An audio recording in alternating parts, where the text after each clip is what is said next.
Защо изобщо дружиш с Дракон? Тя е най-добрият ми приятел.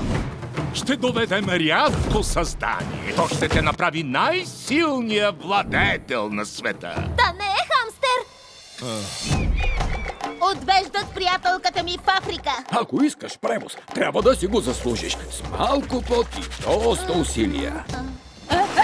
Малка панда. Задава се буря. Вашият чай, капитане! Топъл и... мокър. Ще прекоси света, Това ли е Африка? за да спаси приятел. Африка е страхотно място, но има много неща, които ядат други неща. Най-великото приключение Казвам се Пенк и дойдох да спася приятелката си. е приятелството. Светът е опасно място. Дали си готов за това пътуване?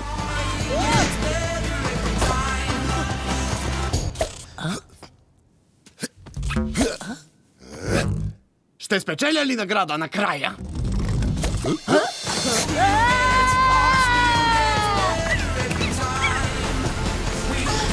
Просто трябва да го направя.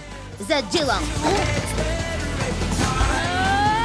Повече няма да бягам. Панда в Африка. Последите на дракона. Проблем ли имаш? Аз започнах да те харесвам. Имаше жаба в гърлото. Следващият път внимавай. От 6 септември в кината разпространява BTV Studios.